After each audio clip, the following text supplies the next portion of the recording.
ఫిలిప్పీలకు రాసిన పత్రిక 4వ అధ్యాయము 11వ వచనం దగ్గర ఈ వచనం చాలా అవసరం. 11వ వచనంలో, నాకు కొదువుగా కలిగినందున నేను ఇలాగ చెప్పుటలేదు, నేను ఏ స్థితిలో ఉన్నానో ఆ స్థితిలో సంతృప్తి కలిగి ఉండ నేర్చుకుని ఉన్నాను. ఏ స్థితిలో కలిగి ఉన్నాను ఆ స్థితిలో ఉండ నేర్చుకున్నాడంట. ఈ లెర్న్డ్ ఇట్. నేర్చుకోవాలి. ఇది వరకనే రాదు, మనం దాన్ని అధ్యయనం చేయాలి, దాన్ని చెయ్యడం ఇష్టం ఉండదు. కింద వచ్చిన చూడండి ఏమంటున్నాడు, దీన స్థితిలో ఉండ నెరుగుదును, సంపన్న స్థితిలో ఉండ నెరుగుదును, ప్రతి విషయంలో అన్ని కార్యములో కడుపు నిండి ఉండుటకు, ఆకలి కొని ఉండుటకును, సమృద్ధి కలిగి ఉండుటకు, లేమిలో ఉండుటకును నేర్చుకొని ఉన్నాను. I have learned. దీన స్థితిలోను, పేదరికంలోను, సంపన్న స్థితిలో నేను నేర్చుకున్నాను. పౌలు ఏం చెప్తున్నాడు? పేదరికంలో ఉండడం కూడా నేర్చుకున్నాడు.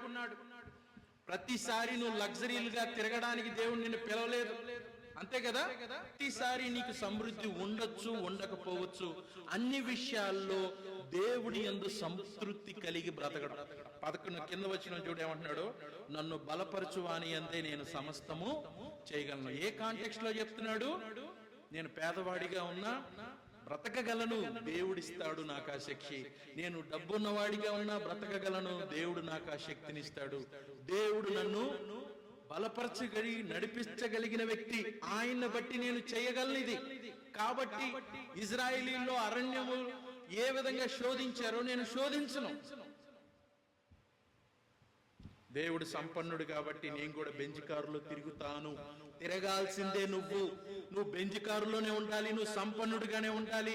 ఆశీర్వాదమే నీ సంపాదన, నీ సౌభాగ్యము, నీ గొప్పతనం అని అంటే వాక్యానికి వ్యతిరేకమని.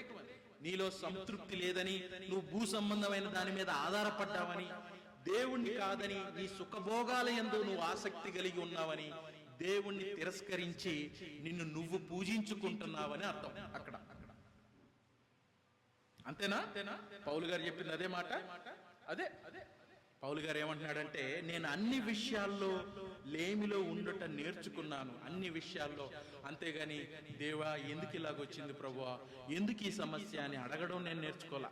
చిన్నపిల్లలు అడుగుతారు కదా, ఖచ్చితంగా అది చేయకపోతే మానవుడు అనుకుంటాడు అన్ని తన కోసం జరగాలి, తన ఇష్ట కోసం జరగాలి అని. లేదు, దేవుడు మన కోసం ఉన్నాడు, మనకి రక్షించడానికి ఉన్నాడు, మనల్ని విమోచించడానికి ఉన్నాడు, మనల్ని పాపంలో నడిపించి సుఖభోగాల యందు ఉంచడానికి దేవుడు లేడు.